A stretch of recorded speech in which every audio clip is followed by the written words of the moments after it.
This is my tomatillo sauce recipe. I've got a lot of friends that asked for it, so I figured I'd just make a video on how I make it and what goes into it. So to start with, we're roasting our serranos and jalapeños.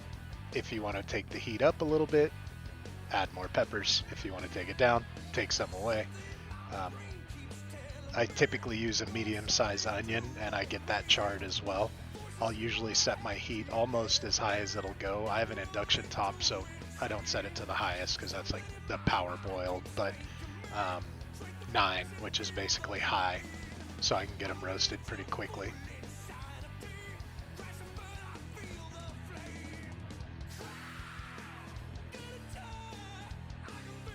Oh, and apparently I wore my cat pants, which are now in the video. Awesome. Happy Cat Pant Day.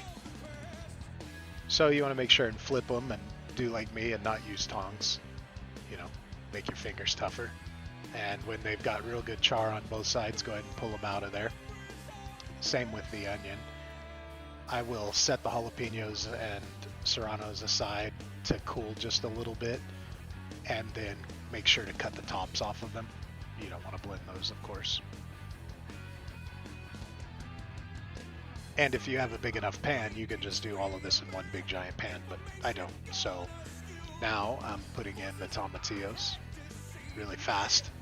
Bam, pow, smack, boom, bang. Tomatillos can vary in size pretty wildly, so maybe buy 4 extra if you're only getting the really small ones. And if you're getting nothing but the bigger ones, then maybe you could do 14. But just as long as you're in that range, you should be fine. I put the garlic in only for a short while because it'll burn, so I just get it roasted on one side and then get it out of there.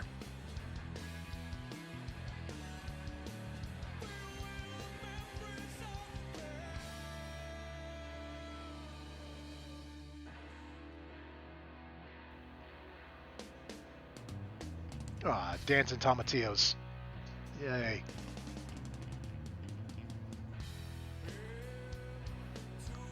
That one's crying. I see it. A few of them are crying.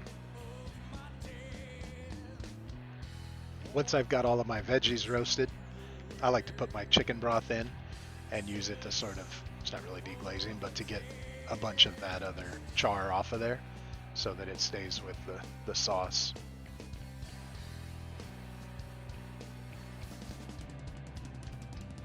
I also did not have any chicken broth, so I had to use a can of chicken noodle soup and steal the juice from it.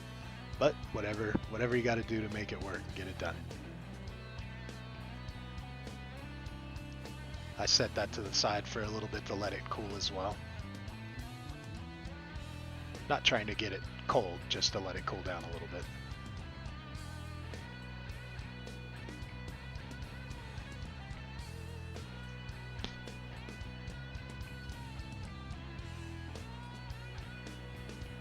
Oh look, a clean pan. Make sure to cut the tops off. There's what roasted veggies, or at least for me, should look like doing it this way. So in goes my 1 cup of chicken broth that I reduced just slightly. 1 tablespoon of lemon juice. I would have used real lemons if I had had any, but I didn't. 1 tablespoon of salt. That you can adjust how much salt goes in it based on taste, depending on how many tomatillos you have and ended up using. So if you feel like you're using less, then maybe don't do a full tablespoon of salt. And then I also put a tablespoon of black pepper in there. That's probably like a half a cup of cilantro. So get all the veggies loaded into your blender.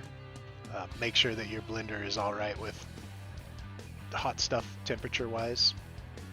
Make sure it's not going to harm it if it's running, because I run this for about 4 or 5 minutes. I put it into squeeze bottles, so I don't, if there's any big chunks, that causes a problem with the squeeze bottles. So I make sure to blend it very, very well. And then I load it into squeeze bottles. And I typically will make this once a week. once every 10 days, somewhere around there. I use it quite a bit, so it's pretty enjoyable. It's a nice flavor. Sometimes I will add like 4 guajillo chilies to it, which changes the color to a red color and adds a pretty nice flavor to it as well. But most of the time I like to keep it simple. So that's it. If you think there's something you'd want to add to it, go for it. Give it a shot. It's just a base recipe, so hope you guys enjoy it, and yeah, have a good one.